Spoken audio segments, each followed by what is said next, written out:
if I want it. Gotta make to myself a promise. I won't quit, keep going till I got it. I won't give up till I'm on top. Yo, no, I ain't the type to give up. If I do something, man, I do it till I get what I want. I turn a business out of nothing into something I love. I got a poker face, but honestly, I'm not one to bluff. I flip a switch, never miss, man, I always stay up. Don't let them see you, bitch, always have a plan to stay tough. This life ahead of you ain't easy, it was built to be rough. But that's what makes a personality, is tragedy, bruh.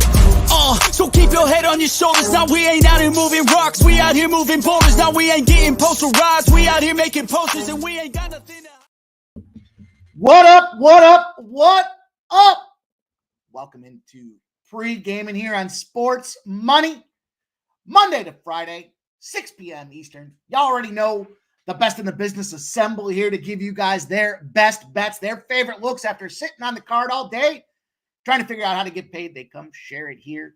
We're going to give you guys cash flow splits, all that last minute line movement analysis that you guys need to know before you make those bets out there. We've got trends. We've got all kinds of angles for tonight's action, and you'll see it's a shorter card, but that's where we do our best work. We've got 3 hockey games tonight. We've got the Sabres and Penguins spot. We've got Boston and Colorado. We've got the Utah, call them the Yeti. Call them the Yeti, right? It's inevitable they're going to become the Utah Yeti, this hockey club nonsense. And the Anaheim Ducks. A couple big trends in play for you guys there. Also, you're going to want to write down a little note, a little takeaway, as you will. We've got the NLCS, the Dodgers and the Mets dealing with a tied series. We're going to go with a little college football action. There's 2 games today. I have a strong lean on the second game, but I have action in that Western Kentucky, Sam Houston spot. And of course, the WNBA pops off for game number 3. National championship or women's championship. I don't know. What is it? The WNBA championship, I guess is what it comes down to. And we're going to get to that one as well. In fact, I've got a little bonus treat for you guys here. We'll get into it, but I want to talk a little bit about this. We'll get it on the screen for you guys right now. It's a little player prop party. It's a little last minute special. I was running just a tad behind here trying to get this one configured for you guys. So we're going to start the show off with a little player prop parlay, a little cross sport action tonight for you guys. We're going to go Vientos with the Mets for the RBI. We're going to go Austin Matthews to get an anytime goal for the Toronto Maple Leafs. And we'll talk about it, but we'll get that on the screen as we get to the business and get into the business out there. Make sure you guys do smash that thumbs up button if you haven't done so yet. Please help us with that. Shout out to you, Mexican Elvis. It's not a turtleneck. It's a hoodie.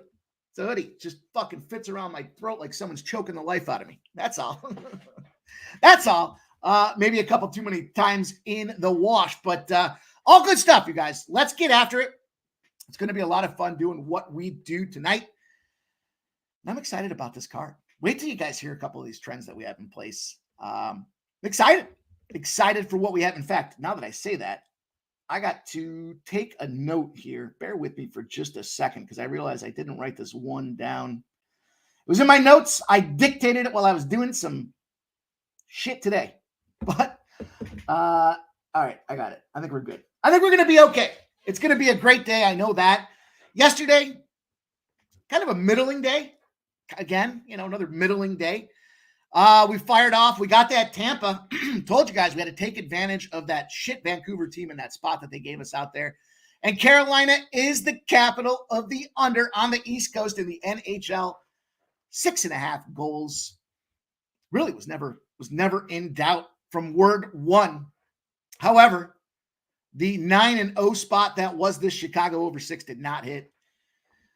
And gave the old proverbial nut puke here. Puked my nuts up on this one. 3 wide in the NHL. Man, after that Dana White Contender Series, I was overserved. But I was heavily invested on that Flyers team. I don't know. What are you going to do? Team total over was the spot I liked all day. And then I got cute and I added the Flyers and McDavid to it. And couldn't get right when it came to the ALCS. The first 5 under 3.5. The first 5 plus a half. I expected that to be tied. I didn't expect it to go down the way it did, period. That's what that comes down to. And it sucks to have to give that to you guys. But You know what? Depending on the number you got with Kennesaw State, I think it dropped down from 9s to 8.5s mid-show. There were still some 9s out there, so the 9 pushed. But how about this one? A little outright win for New Mexico State. So, hey, we live to fight another day. We've got 1, 2, 3, 4, 5, 6, 7 plays with that parlay in store for you guys tonight. So it's only right that we get started here. You guys know the deal. Never enough time in the day. I don't know where it goes. And I know we've got to get First Strike going tonight. I'm excited for First Strike. It's going to be a 4-person panel tonight. I'm going to give you guys 4 early fight breakdowns to get paid with this early UFC card. And of course, 4 p.m. start again means we'll pop off at 3:30. Give you guys the best looks that we have. Early prelim cards. We'll talk about that main event. And we'll see if we can run her back like we had last week. So it's going to be a ton of fun. But again, thank you guys for getting in here. If you haven't done so already, hit the comments, close them out, hit that thumbs up button, and then pop back in and get them comments going for us here. We need to see them likes, you guys. We do need that help. This is help. The comments back and forth are great.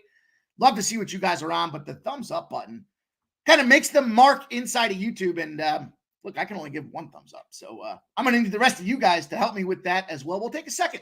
Will you guys take a time to hit that?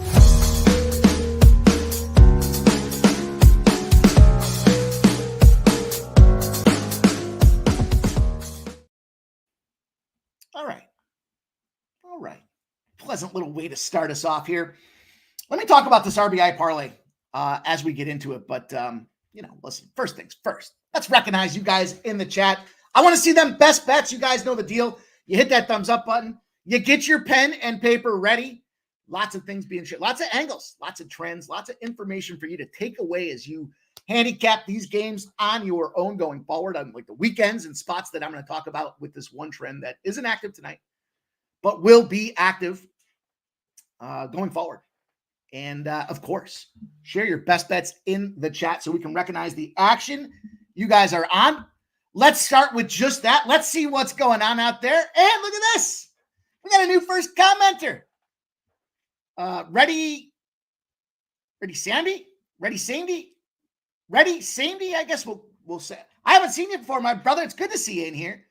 And I'm happy that you found us rocking and you're a member, which is awesome. Appreciate that, dude. Let's go. That's good news to start the day off there. We got a new commenter in the chat. This guy's dropping down 99.3% first comment ratio, but his fuck your underplay of the day, his war on unders is only getting stronger. He's giving you guys the Dodgers and the Mets over 7.5 from our guy, Joe T. Appreciate you, Joe T. 99.3% first comment ratio here, but hey, better late than never. Dodgers and the Mets over 7.5. Look at that, man. That's makes a lot of sense. That makes a lot of sense. I can't talk anybody off of that.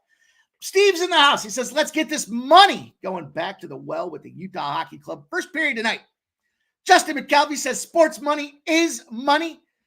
And True Teller's in the house. True Teller says, hello, Justin, you be everywhere I be. Let's go, man. Let's go, you guys. Let's get fired up here. Nicholas Handy's rocking. Mexican Elvis back in the house, ready to go with us. Going to be a ton of fun, man. Let's get this card here. Bloodman's ready to go. Says, sup, sports money. Crystal Craig says, hey, everybody. Let's go. Appreciate you guys rocking. Stop Geo Engineer. Chris Manriquez is here. Stop Geo says, a little sprinkle on Austin Matthews' first goal scorer, plus 700. What I like most about that Austin Matthews spot is he hasn't scored yet this year. We know he's going to lead the league at the end of the year. It's the same deal that we had with Connor McDavid last night. And he's got this Kings. And he's got David Rittich. Red Light Rittich, they used to call him. Somehow, he had a hell of a year last year. They needed him for them Kings, but all is not well in goaltender land for those Los Angeles Kings out there. Going to be interesting to see what happens because they've got Rittich, and it doesn't seem like they're going to want to take him out. They brought up an emergency replacement. It's Darcy Kemper, who is going to be out. Maybe not much more than a game or two, but he will be out. It's going to be a focus. They need to play some defense tonight there. You can't leave David Rittich to get blasted, but I do think Austin Matthews can blast him. So that's kind of a look there. I love that spot for the first goal scorer. Why the hell not? Winner's Circle's in the house. He says, hey, yo, Liberty, Sam Houston, Florida International money line. Let's go. Little 3-lagger there. Appreciate you guys rocking. Barry's in the house. He says, let's go. I need that cash today, Mikey. And my guy, Big Scott, says, what's good, Mikey? And Sports Money fam, let's get this effing money. Plays he's on tonight. Sam Houston money line, Penguins money line, Bruins money line, Mets money lines for our guy, Big Scott. I know he had a night last night. Let's go. Joe Dubs in the house. My guy, Joey's ready to rock with us. Barry's already on Sam Houston. Nicholas Handy. The Rocky Mountain Elks. That's what Utah should call the club. We were talking about a few names the other day. I can't repeat most of them, but Talk Sports with JT says Toronto, LA first period under 1.5. I like that look. I do. That kind of goes along with, my thought was that was going to be an under. That was the first cut from the card for me, is the under in that spot. But Talk Sports with JT also has Buffalo, Pittsburgh under 6.5. Oldies here ready to rock. Steve's got the first period over for that Utah Hockey Club. Dodgers money line, the over 7.5, and the Kings money line. I kind of like that King spot. I do. I didn't get there, but I do. I do like what's going on there. Going to be fun to see that one unfold. Let's go, you guys. Justin says, play the hit like button music. We got it. Shout out to my guy, Razor Sharp Picks in the house. A shout out to everyone. What's up, fellas? Marcus back and ready for more. Red Sox Patriots. We know Nasty Nate likes that name. Says, what up? Time to get to a stronghold on the bookies. Sam Houston and the Dodgers for our guy. Irish Kings rocking. He's in the house ready to roll. True Teller's going a little Kentucky +0.5 and under 27.5 first half bets. Appreciate you sharing, True Teller. Let's go. M's in the house. You guys rock, man. You guys are ready to roll. I love it. True Teller says Ohtani's overdue for a stolen base. I don't disagree with that. He's on Ohtani 2 bases and Ohtani stolen base. That's got to be a nice little payday. Also, the Penguins is a second leg for my guy, True Teller. Let's go, you guys. Great to see everybody rocking with us. Tarek B says, what up, Mike? Dana White Contender Series didn't go out with a bang. Dana, I need my money back. I got crunked up in that game, but that fight series there. But yeah, the Penguins, the fucking Flyers game hurt the most, man. That one hurt. Juggler 23's got the Ducks are 13-60 as home dogs versus conference opponents with a better winning percentage. And opponent's money line is -280 or less. Those are the things you got to take note of. The Ducks in the home dog spot. Stay. Let's go. RVD 420s here. Forbidden Eighth says over is 9 for 10 in Bueller starts. Love the over. Love you guys sharing these trends, man.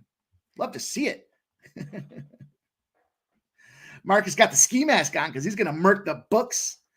All right, you guys. Joseph Alvarado's here. Jay Main's here. Keith's here. Keith likes a little Jose Iglesias. 2+ total bases at +160. 4 for 10 lifetime versus Bueller. Skipping School Productions is in. And so we can get started. I already talked to you guys about the Matthews side of this house in this equation.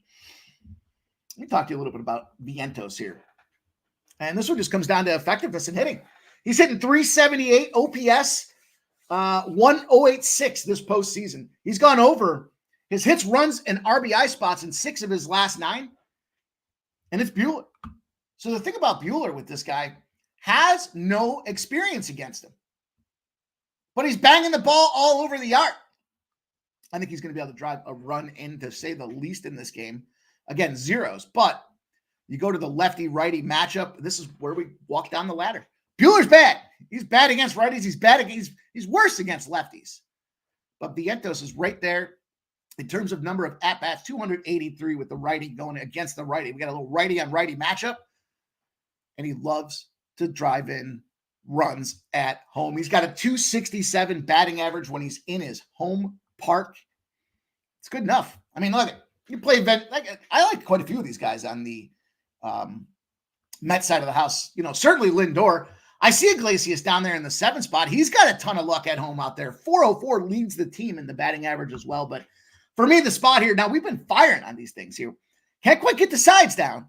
But man, how about Ramirez gets it done last night? Shit game, they lost.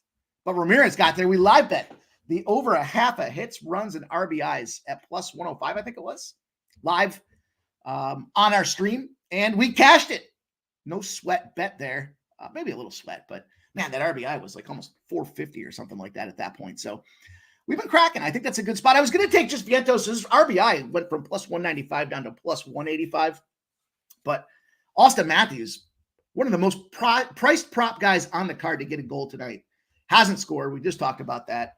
And you put those two together, it's 4-1 cash bang opportunity. So we'll start off there and let's get to business here. We got to keep a brisk pace. We got a lot to do. And you know the deal. There's never enough time to do it. So let's go. Joe T likes both teams to score in the first period in that Colorado Bruins game. I can see that. Ken Wood says, Joe T, what book is that both team to score bet on? I know quite a few of them have those in play. If you look at DraftKings, I know if you go into game props, I believe is where you'll find that, or maybe it's periods. Maybe I don't know offhand. Maybe I'm not ready to dive into that, but I do know this. We're going to talk about this Penguins and Sabres spot there, and interesting situation because we've got these two goaltenders, Ukko-Pekka Luukkonen, UPL, starting for the Sabres out there, and he has struggled.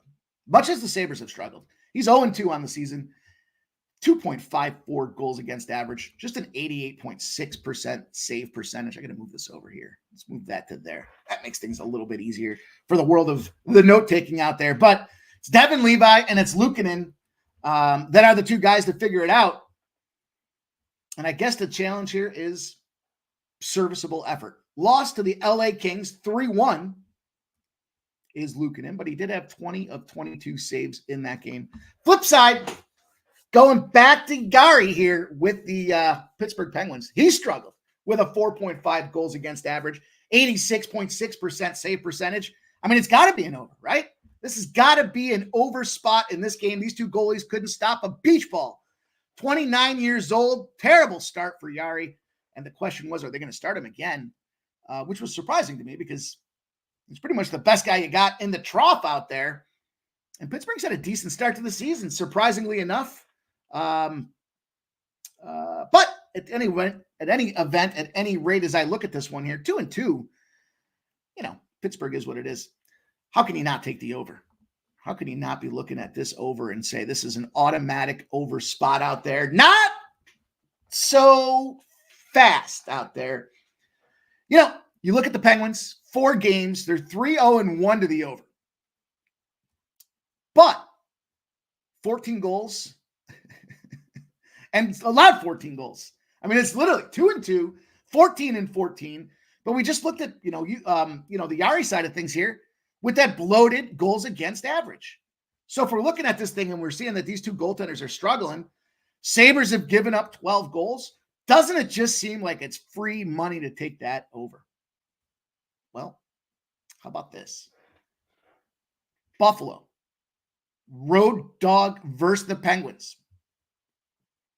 5 straight unders. Average total on the game, 6.2. That means that the game is between 6 and 6.5 on the spreads. We're at 6.5 here. Only one of those 5 games have they gotten at 5 goals. That's the ceiling. 5. One game, 5 goals. Everything else has been 4 or less out there. How about Buffalo in the dog roll off a win and an over? Their next game goes under. 17-6 to the under in those spots as well. When it's too easy to take it, sometimes you got to take it. I don't think so in this case, though. It's a short travel spot. Buffalo to Pittsburgh opportunity here. And I think this is going to be a lower scoring affair as they are in this series out there. I think these goalies, not so sure they figure their shit out here, but going in favor of this Pittsburgh Penguins under is how old this team is. Lots of tread worn off those tires. And that's good enough for me. I looked at a couple different spots for player props here. I was going to add Tage Thompson. He's over 3.5 shots on goal. Nice little spot for this guy. You look at the numbers overall, and he's the leading shot guy on the team. He's got to go out there. He's got to be the bang that goes, the straw that stirs the drink, as they say. And I just couldn't get there. I mean, he's got 14 shots already on the season. Pittsburgh allows 33 a game. If you were looking for a nice little juicy player prop, not to deal with scoring, but just shooting, well, Tage Thompson over 3.5. It's a nice little plus 110 spot. I think it's a decent opportunity. Now, I will say this. I almost gave it the old parlay in the Pittsburgh Penguins with it. The Sabres rested road dogs in a revenge spot. So they beat the opponent the last time out. Are 0-9. 0-9 are the Sabres in those spots, going for that magical 10. Magical number 10 losses in a row. They're losing, and they're not just losing. They're losing by margin. They're losing by over 2 goals in those spots as well. So I'm not so quick to pull the trigger on Pittsburgh, but I do like this under. I do think it's a good look for us here. If you were going to look to parlay this, if you were going to player prop parlay the under, let's see what we got here. Can we figure this out? Let's see. Where'd it go? I was on the fringe of, Pittsburgh and the under in this game, but, Pittsburgh and the under is plus 220. If you're looking to get a little spicy, maybe that's a shot for you guys, but I like this under 6.5. We're going to say simple. We got to get some cash, man. It's been getting too fucking cute. And splitting games has pissed me off. So I want to just get this W and get the hell out of there and move on to this next hockey game. That's how we're going to start the card off tonight. Let's go to Boston and Colorado. And what did we see last night? We saw the Edmonton Oilers win that game in overtime after losing 3 straight to start the season. Well, guess who else is on a little 3 straight losing streak out there? It's them Colorado Avalanche. I'm trying to get this goaltender refreshed here. This was the one that still wasn't official when I popped the show off here. So let's see who we do have out there. Still unconfirmed. Swayman and Georgiev. Swayman's bad. He's 2-1, but he's got a 2.97 goals against average. Anything north of that 2.7, even 2.6, 2.5. You're now flirting between serviceable and bag of shit. And he's got an 89.3% save percentage. Problem. Georgiev on the other side of things, well, he's likely. They haven't officially decided if they want to watch this guy go out there and flop around, but he's 0-2 on the season, and he's got a 6.55 goals against average. But last year, he was a 3.02 guy. Those numbers are going to, now he's 78.7% saving as well. So, I mean, not looking so great. Probably at some point, if it's not Georgiev, they're going to have to go to the, Bednar. I don't know. Doesn't look good. Doesn't look good out there. But I do know this. We got this Colorado Avalanche team. What should be an opportunity for them to pick up a W at a reasonable price. We're getting Colorado at home with altitude. Let's not forget about that in there. And when both lost their previous game, the home team on a short line is 70-30. We do have both teams losing these past games. We do have a 70-30 trend in our favor. And we do have now this line moving. This line started at, I'll tell you where it started. Hang on, let me get there. I got to get this thing recalibrated for us. Minus 120 has gone to minus 127. So there is line movement, and it's creeping. It's now minus 130s, 132s, and 135s. I think the Avalanche are the right spot here. This Boston team's got 4 games under their belts. And, again, splitting their record here at 2-2. But, they started the season off. Let's not forget that game at Florida. That was their road game. That was the banner-raising ceremony. And Florida might just own Boston. 6-4 was the final in that game. Then they had 3 straight home games. Coming off that loss and now going on the road to this Avalanche team that is on their 3rd straight home game.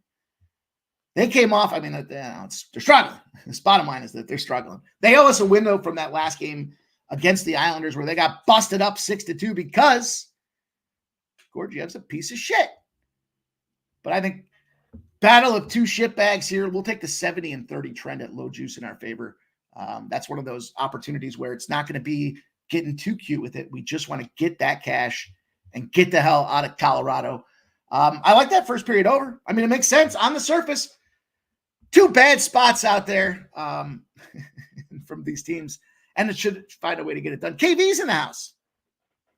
He's got Malkin anytime goal, plus 165. Over 2.5 shots on goal. Sprinkle first goal, He's going for 500 goal tonight. Crosby going for 1,600th point. And the Penguins' money line is in play. I saw that. Malkin's got 1 goal and 6 assists on the season already. Man, he's been firing. But I get it, and she says she's not going to bet. It's not Boston or pass for me. It's Colorado or nothing. But I did like that Boston team total over. I just don't like getting involved when you start seeing 3.5s, and this 3.5 is, it's around even money. I wouldn't be mad at that spot either. There might be a nice little same game parlay to widget out of this thing here. I think McKinnon finds himself a point scoring guy tonight as well, but this is Colorado smash spot for me. And we're going to take it. We're going to keep her rolling on to the next here. We're going to keep a brisk pace. Got things to do. We got to get pre-gaming rolling so that we can get the first strike. So we can roll on to first strike out there. Now, we got the Utah Yeti at 3-1 on their season. And the Anaheim Ducks. Maybe the biggest thing the Anaheim Ducks got going for them this season. I like those jerseys. They are fire. But right now, they are firing on this Utah Yeti team. And it makes sense at 3-1. We look at goaltending status out there. We've got Ingram. Ingram was the guy last year. They used him too much. They dealt with injuries. We had like 4 teams that had goaltending injuries. It feels like we've talked about each of them here in the last couple of days. But Connor Ingram, 3.53 goals against average, but the team is winning behind this guy 3-0, despite his 87.4% save percentage out there. And Utah opens up as a big favorite, and it continues to swell. On the other side of things, we got Dostal. Now, Dostal's got a 0. He's got a 1-0 shutout victory in his back pocket to start the season off. But last year, Dostal flirted between serviceable and bag of shit with a heavy lean to bag of shit. He had a 3.33 goals against average. He did have a 90.2% save percentage, but if you guys remember, especially when they traded Drysdale, they got rid of defense, and they were just getting fired on left and right and left and right. They were a bad team, and teams knew that they could go out there and pound the stats off of this guy. And he made a bunch, 44 games. He went 14-23 over that stretch out there. And Utah has been scoring, man. 5 or more goals in 3 of their last 4 games. Utah Hockey Club's red hot, which is absolutely fucking surprising because it's the same team that was in Arizona just a year before. I can't believe it. But here's what I can tell you guys. You want to look at some of the numbers. We can go by the zig and the zag in some of these spots out there. Here's one to take note of. Anaheim at home. Conference opponents. If you fade Anaheim, you're 60-13 in the last 73 games. They don't play well at home. Now, the 10 games in a row has been that trend as well. So it's not just last season. It rolled into this season. They stink at home for whatever reason. Anaheim's just not a hockey city, I guess. But fading the Ducks in general has been profitable over its last 19 games. It's a 16-3 run as well. The Ducks are just not finding a way to get it done. This big spot for me, though, I'm not going to go out there and lay the juice. What I'm going to do is I'm going to turn this into a same game parlay action because we're back in action. Some of these trends are starting to populate this year, and it's the one that was in play last year as well. Back from Vegas. If you just played in Vegas and you get back any team, 40-12 to the over in those spots out there. Now, Anaheim's in a 43-20 over spot as well. But I love that back from Vegas trend. That thing was so money for us last year. Is it the Vegas flu, I guess? I guess that's got to be what the situation turns into out there. But parlayed Utah on the over 6 together. This is why I didn't take the Penguins in the under, because I got one already, and it was Utah in the over. So I got to see the script before you guys did. And not mad at anybody that decided that they wanted to take that Pittsburgh in the under. I just chose to take the Utah in the over spot here. Over 6 was the number. Now, if you look at this total across the board, you see some 6.5s creeping in out there, and they're plus 104. The margin of victory on the overs is almost 2 goals. So if you're looking to keep the juice down and that 6.5 is the only number you can get, well, then fire on it. This one works out well because if Utah wins and it pushes at a 6, it's going to pay like shit because it's going to be at minus 150. But Ricky Levine does think Dostal's a good goalie. I get it. I mean, he came off firing. True Teller says, what the fuck is a Utah Yeti? That's the name I'm going to give them because that's the inevitable. They're going to be the Utah Yeti. I don't know what this bullshit is with the Utah Hockey Club. It's like they had so many things to do when they were moving in to the new house that they forgot to unpack the plates and shit, and they had to go order pizza. That's kind of what this is here, right? Like it's the first day in the new house. Everyone's been working. They forgot to do a couple of things. They just ran out of time. So they said, fuck it. Let's just call ourselves the Utah Hockey Club. They're going to be the Yeti. We're going to call them the Yeti. As long as they win for us, we'll call them the Yeti. But I think it's a good opportunity. So, I like this opportunity with this Utah team here. Getting 3-1, scoring a shit ton of goals out there. Utah in regulation, I could get down with that if you were looking to single play that thing. But the Utah Polys, I like it. Currently a legal battle for the Yeti name. That's why it's pending. All right, there we go. They're going to be the Yeti. We all know it.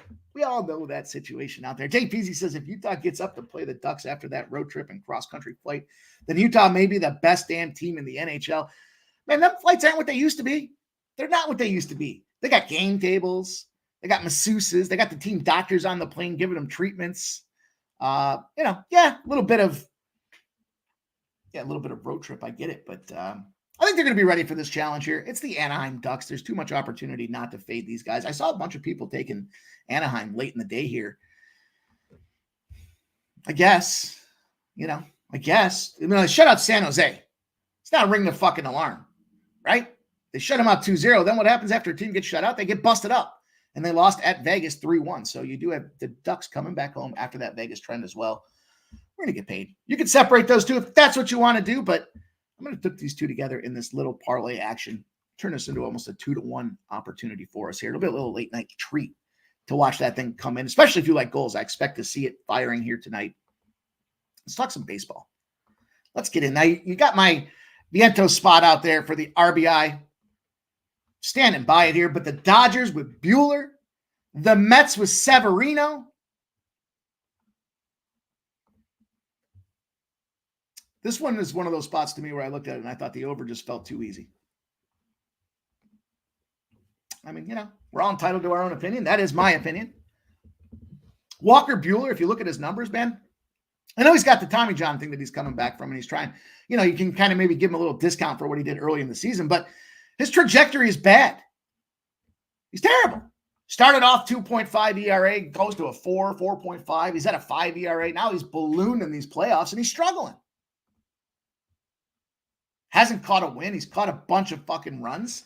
He's got to be the worst guy in the rotation here. And you want to look at this one. When you got teams that won 95 regular season game spot out there or less, 95 or more, regular season games off a home stand that move on the road. So a changing of venues with a team that won a shitload of games last year. Well, they're just 11-26 in the last 37 spots. I think this is going to be a Subway series. I was talking to JP the other day. He was talking about it back and forth maybe it wasn't JP. I don't know. It was somebody I was talking to. So I think that the better series would be the Dodgers and the Yankees, only because it's the two biggest markets in the States, arguably media markets in the world. And you got a lot of great players on both teams, the star power on fire, but I got a feeling this is a tricky spot, man. I think, first of all, when you look at this Mets team out there, I just talked about the 11-26 fade on the road. I'm going to go in on that one too. I'm going to double down on it and say we're going to get an opportunity with Walker Buehler with that 10.8 ERA, and he pitches worse on the road than he does at home. If it's surprising or not, he's a shitbag on the road.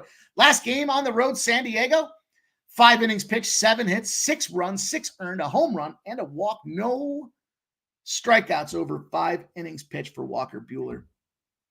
Do I think that changes tonight? No. I got early action, though, for these Mets. Took the first 5. I just think this is what scares me is the bullpen, seeing them unload. I think this is an under game. I know I just talked about these pitchers, and, when I see these big numbers, I know the public's immediate reaction is, well, this has got to be an over game, right? It's just like we talked about with that Sabres game with those goaltenders. No, it wasn't UJ Feezy. No, I realized that afterwards. But I think it was I think it was my guy Rod Zawacki and I were chatting back and forth on it. But nonetheless, here, the over just seems too easy.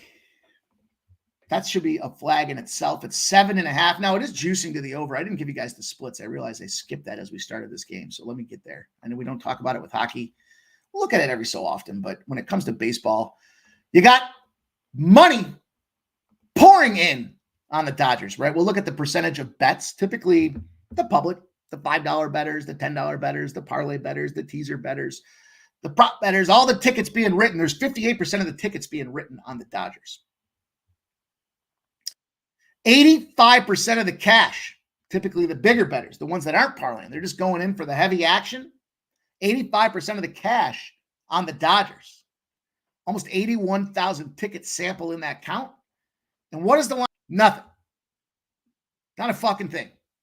Literally has not budged from that minus 112. Now, first five wise, there's still minus 110 out there. I see a minus 112. I see minus 115s, 120s, and 125s. It's moving on up.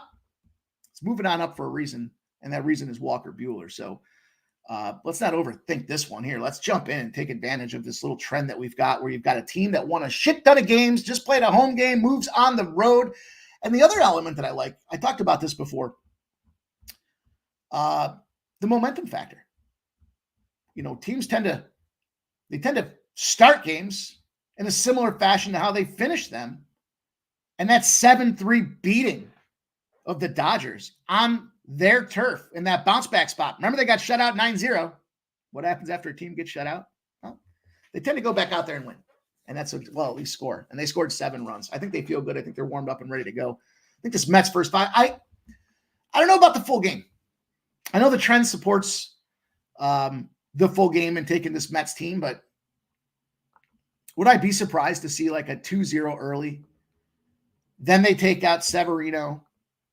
They get to the bullpen, and then the Dodgers find a way to just knock that thing around and get it done. The Mets first five and the Dodgers full game is plus 800 on DraftKings right now. I don't know. Let's see what happens with this. Truth Teller says he doesn't know which game the Dodgers win, but he believes they take the series. I just, what I was saying when I was talking to my guy there, I was saying with the series, what concerns me the most is when the Mets bats go cold, they just completely go on ice. And I wouldn't want to just watch a World Series where the Yankees just kick the shit out of a team that can't find a way to score. Now, I know that Lindor, I just mentioned the guys earlier on the show here with the whole rundown of the lineup that's going on with this New York Mets team. But man, when they go cold, they are ice cold. They're bricks. And that would scare me for a World Series because they've been so damn hot, and this grimace thing might actually be real. But it's not enough for me. It's not enough for me. I'm going to just take this first five. I'm going to just simplify this game. I mean, if you look at it overall, Severino versus Ohtani, he's only got 4 shots with Ohtani, but 250. Ohtani's made some contact, and it was a home run. In fact, 4 of the 9 guys in the lineup have home runs off of Severino. What I think happens most likely in this game, the Mets win the first 5. They leave Severino into the 6th, and then he gets fucking tossed. I think they're going to be up like 2-0 or 2-1 in the first 5. And then in the 6th inning, the bases get loaded. He gives up a 2-run double to Ohtani. Now they're down 3-2, and they're chasing their ass the rest of the game, and maybe that's when Truth Teller's position of the Dodgers figured out a way to take the series comes back into effect. But that wouldn't surprise me. That's what pretty much we see happen on a regular basis. They give them 1 too many innings because they're getting too cute with their bullpen, and shit goes bad, and it goes bad fast. So let's go. See you guys rock it out there. We got Turgay Koglar in the chat. There's a new name I haven't seen yet. It says, hey man, A-Chain and Debo for JJ and Singletary, ? Are you getting A-Chain and Debo? I don't think anybody's asked me any fantasy trade questions in the history of pre-gaming, but I wouldn't want Justin Jefferson because my concern would be that Minnesota team's been so fucking hot right now. Eesh. I don't know. Are they going to keep it going? Ramon does like a prop bet, though. He likes Lindor over 1.5 total bases at plus 125. Truth Teller's going to take the Dodgers. Peter Gracias says Seb definitely has history of giving up jacks. LA tough lineup to pitch to. Okay.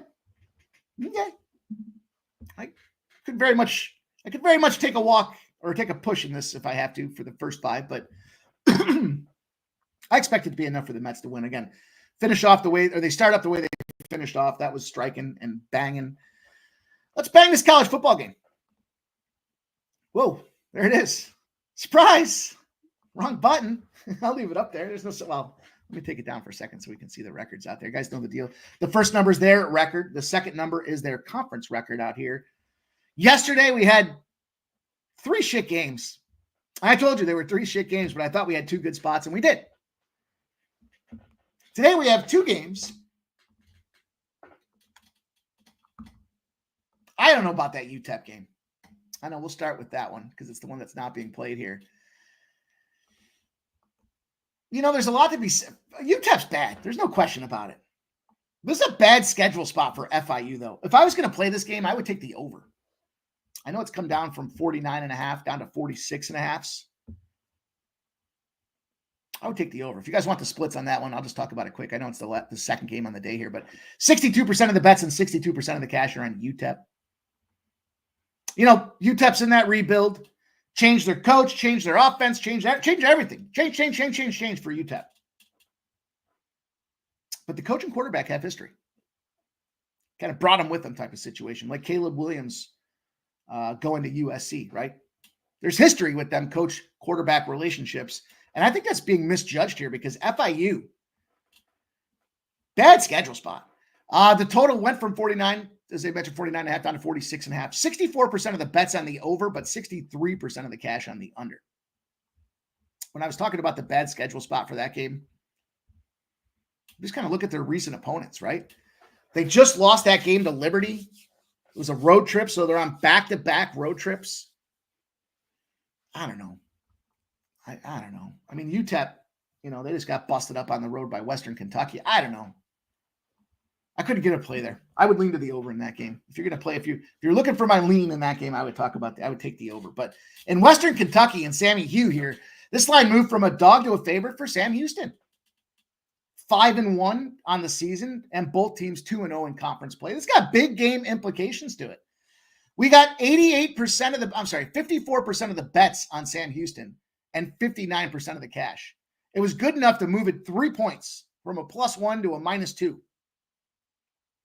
Then when we look at the numbers that are that tight, we tend to look at the money line. Maybe it gives a more true picture because the bets are pretty split between those two, despite the 54-59% situation. It's not horrible. Now, I don't know what's going on with this equation because it's not possible these teams draw, but 59% of the money is on Sam Houston. 38% of the money is on Western Kentucky. Where's the rest of it? We're missing 3% in there. But the money line has a better story to tell. 88% of the bets and 84% of the cash want this home team in Sam Houston. This went from -108 to -118. And the total went from 55.5 down to some 55s, with 74% of the bets and 78% of the cash on the over. It's trending to the under. Now, I feel like I've become somewhat dialed the fuck into football here. It's like it happened like a week ago, and I started talking about some of these trends and these lines and game scripts and the way we're going to see things go, and it's been firing. I'll tell you this. There's a big trend on the over for this game. And I get it. I mean, it makes sense. There's actually trends for both these games on the over. But I don't know if I can get involved in that spot. What I can get involved with, though, in this thing here, as you guys saw earlier, was my Sam Houston situation. By the way, go back to that FIU game real quick because I was just looking up a trend and I found this one here was FIU's 0-10 against the spread of a favorite of less than 35 points. So when they're not expected to beat the shit out of a team, they end up not covering the spread, and they do it on a regular basis for anybody that's interested in that spot. But ultimately, for me with this game here, I had to look at the matchup. I had to think about how again, what's the game script? How do you expect it to go? Western Kentucky. I guess we talked about Sam Hughes. We talked about yesterday about the teams, making their first trip into the FBS. And that was very much Sam Houston a year ago, right? Now they're in year 2. Look at the rebuild. Look at the building steps that they've done. They went from getting the shit kicked out of them, barely winning a game last year, 0-8 before they beat up Kennesaw State, the Kennesaw State team that we talked about yesterday, that moved up to the Division I for their first time, and we're going to play the shit out of that game, and they did. Thing is, Veltkamp, quarterback, Western Kentucky. Situation where he's got almost as many interceptions as he does touchdowns. Very difficult situation. And the turnovers in that game against Boston College, damn near, it did cost him that game. Under pressure, when they got to throw to this guy and he goes out there, he crumbles. That's what happens. And I think they're going to be in a position where they have to pass the ball. Why?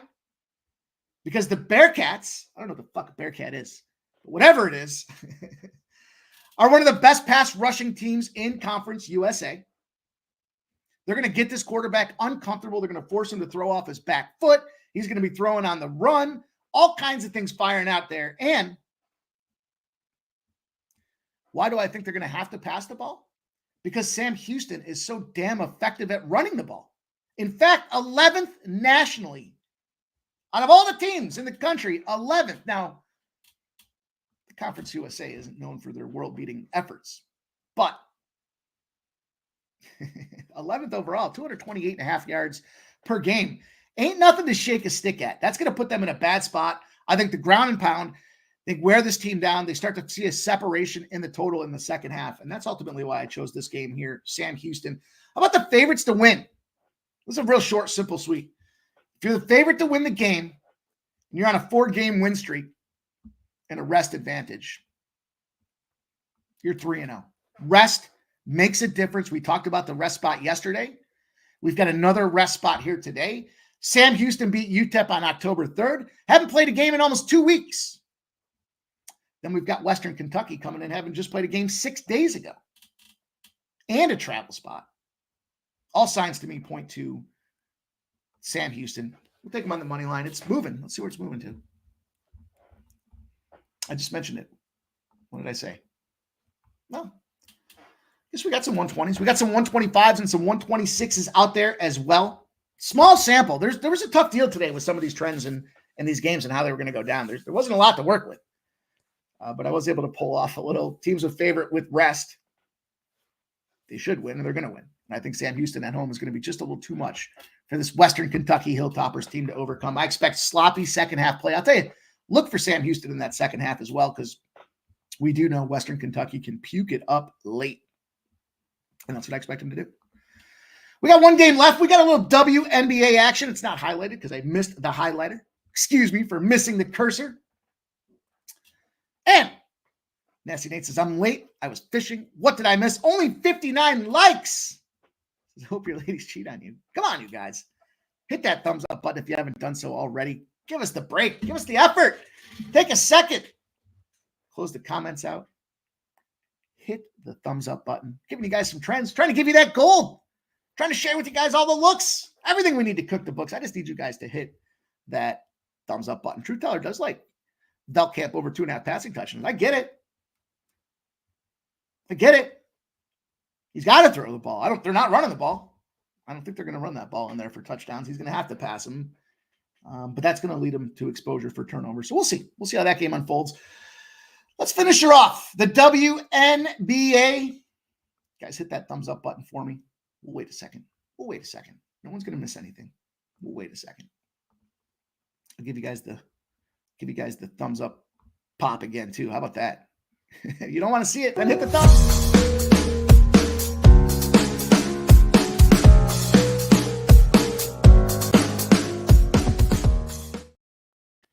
We got the Liberty and the Lynx rocking here for the WNBA chip, and the series is tied 1-1. Now, we were on the Minnesota Lynx. They were busted up early. And they came back and they won that game in overtime outright. Didn't need the points. But the Liberty shook them that second game. I think the Liberty were pissed. That first game, they let it slip away. They're figuring this series should be 2-0, and I think that energy is going to come into this game here. 56% of the bets, but 75% of the cash on the Liberty. What did the line do? Well, it moved from 1.5 to 3s and 3.5s out there. That's the correlated movement you want to see if you're looking at the Liberty. And the total, not fluctuating much. We have 78% of the bets and 95% of the cash on the over. 95% of the cash on the over. It's moved a half a point from 160.5 to 161. We've talked about these teams at nauseum at this point. And what is it the Lynx do, especially at home? Well, they're a defensive-oriented team. They're the best team in the first half at home on defense.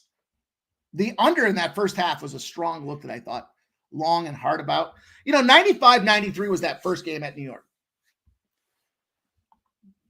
80-66 the second game. Wasn't even close. That 80-66 is how that first game should have ended, but the Liberty took their foot off the gas and let the Lynx lie around and creep back into this thing. To me, what was the biggest difference from game 1 to game 2? Leading point scorer in McBride got shut the fuck down. She went out there and roasted him for 22 points that first game. They figured out a way to square up on her, and once they shut her down, she got 8 points that last game.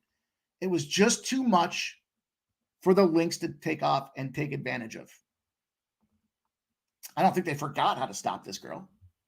They know the game plan. They know that if they shut her down, even if the rest of the team shoots 75% from 3, well, they've been effective, especially with their home sight lines, as we've talked about before. But look, bottom line, the Liberty opportunity. When they went for no more than 65 shots the previous game, they were controlling the clock, keeping it out of McBride's hands. They're 7-0-1 against the spread in those next games. Once they figure out how to lock things down, they run away with it. They're winning those games by almost 10 points a game. Big factor out there for you guys to consider. I'm jumping in on these Liberty. I think they figured it out. I think they know how to get her done. I don't think it matters. Do they win this game? And then we see that the Lynx, find a way to ratchet it down. It's the Lynx DNA has been all about playing that defense, clamping down like they did that last series against the Sun. Won that second game, then they go into Connecticut. They win that next game. So once they get hot, they get rolling. But the bottom line is the Liberty figured it out. They know how to lock things down, and they're in a nice little 7-0 spot with a margin of almost 10 points in our corner. Hell to the yeah, we're going to take advantage of that. I think it's a good opportunity. I mentioned, I just came across my other note too. Teams with rest. When you got 10 or more days rest at home in that Sam Houston game, just to go back to that one for a second, and a significant rest disadvantage for the other team, no more than 5 days, it's 20-8 spot for that Sam Houston team. So I know I gave you guys that small sample with the 3-0, but there is a 20-8 that kind of speaks to that Sam Houston team as well. But I love this Liberty spot tonight. I expect them to win by double digits. We saw what happened last game, and I think that's exactly how we see it roll this game. So let's do it. Let's do it to it. I think it's going to be a lot of fun to watch these games unfold tonight, you guys. I appreciate you rocking with us. We're at Hump Day. You guys know the deal. Tonight, we're going to get First Strike out there for you guys. Be ready for it. 4 guys on panel tonight. All 4 have won their last MMA UFC First Strike play. So we're coming in hot, ready to trot. We were 12.5 unit parlay last week as well. So get yourselves ready when that does pop out there. Make sure you check it out. JPC says that does sound like Lincoln Park. I know, and it's not. I can assure you it's not, but it does sound like Lincoln Park. It's part of the catalog from YouTube. So thank you guys for hanging out here. We'll do it again tomorrow. Make sure you check out my dude, Ramon Scott, the Morning Steam, 9 a.m. Get the dulcet sounds of Ramon Scott. And final, bumping in the background because he bets everything. He bets it all day and all night, overnight. You know what he's going to do out there. He's going to give you guys winners at 9 a.m. Monday to Sunday, 7 days a week. My guy rock and rolls. We're Monday to Friday, 6 p.m. here, and we'll be back again tomorrow, 6 p.m. Pre-gaming, Sports Money. On behalf of the Sports Money crew, thank you guys for watching. On the way out the door, smash that thumbs up button, and we'll see you guys again real soon. Good luck with your bets. Good luck. Cocktail in the night. I hope you guys have a good time.